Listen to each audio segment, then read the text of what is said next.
Ole tun trum chu hei thei te mam karon ai don ani thei te mam ani a Myanmar rama chuan Myanmar lama kan om lai chuan thei te mam kan tia thei te hmul te kan tia a thur chi tiang kut kut zung pui tiat vel te ne thur deuh deuh kha nia hei Korea thei te mam ani a thur le a thluma in pola thei thur ngai na lo tan chuan a thur deuh mai the ni chu tiang a thur le thur lo dan chu tiang chu ni a tui a tam em a chunga hian kai zo thei kherangem ka hrelawa tam em a chuan hetah hian hmarcha bol ani a helai hian hmarcha tho ani a ma se ta hian rim dang deuh a ka te lawangin ei kanor phanga helai a zole helai mi tin ka suak me doni e thei te mam Korea thei te mam chu lian khop mai hei artui ai na lian hratani artui ai ni a rim le a chung a tui dan chu in ang vek ani ka zaya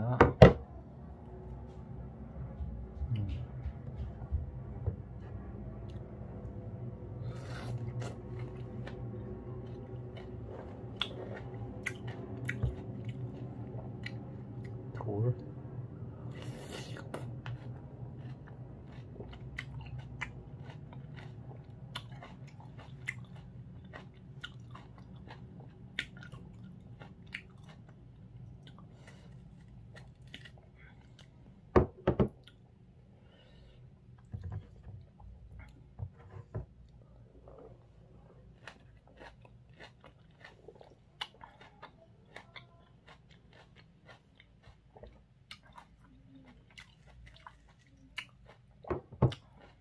hian ya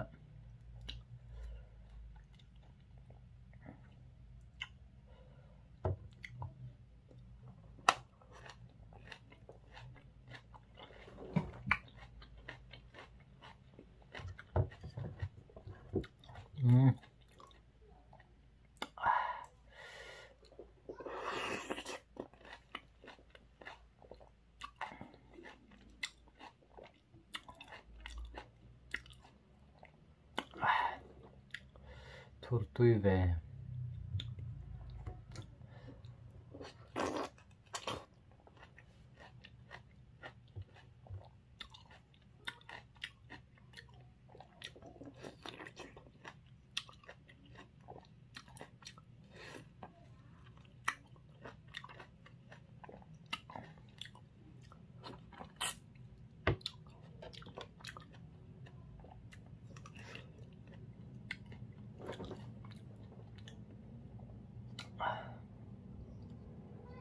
hian color poi moi reuh khop mai tian le lam a sen le lam tian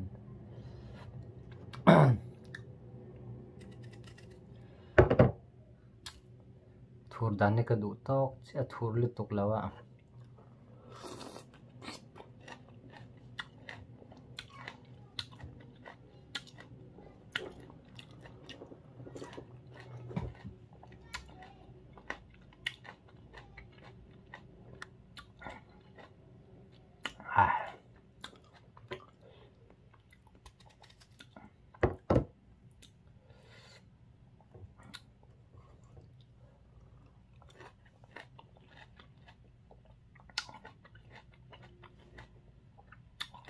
Korea chuan hei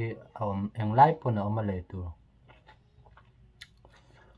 a van deuh chang hen a man to tih thu ani a awm deuh renga Korean ron zin chuan ka lo khilai ang chu ka lo lei sak non chu nia tui khop mai kan lama chuan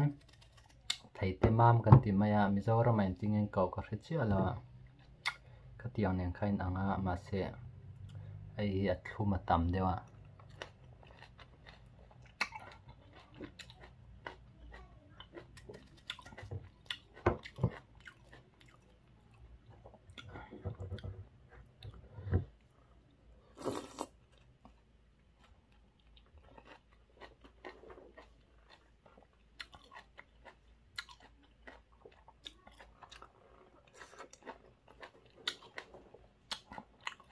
kori du chu na vel thaya kori ma sa kai chu ka vel phal lawa yan kasilamo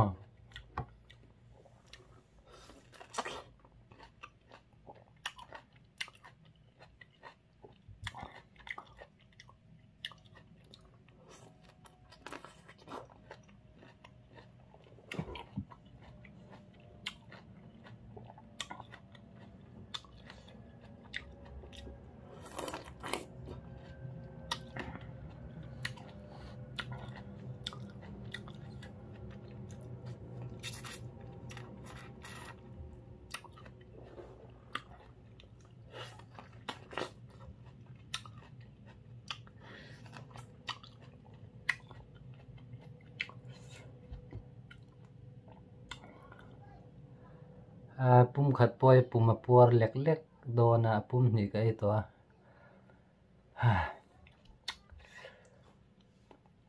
tiang hi Mizoram le Myanmar lama kala hmum ngai mi alawa soi tong in thei te mam ang chian ya atui dan le rim om dan chung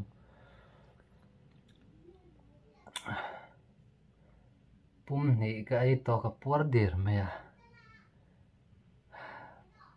kai le ngam la tam sia kem kai le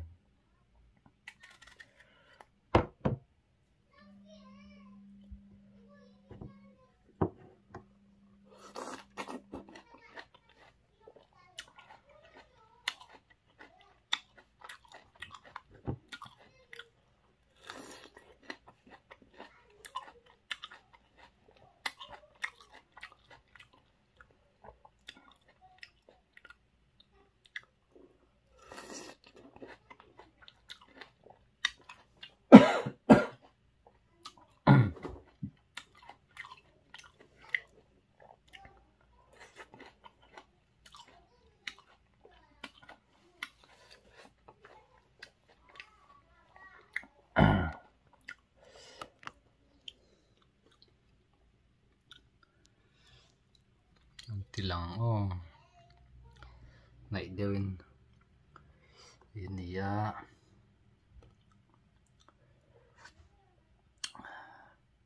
Mizoram Myanmar lama thei te mam kan ti kuzung pui tiat te ang chia khan ya ma se chu artui tiat pui artui ain lian thrat ang chuan hei tle madang lam le thrat na chu chunga hian tuia tam em a chuan a thlum dewa a thur dan le a thlum dan he a in mix tok chia kan dama mi kha chu a thur kha tam jok ta sarot normia ta hian nor zau tre pan thei turi ka ngai na ve lituka ran show lok ni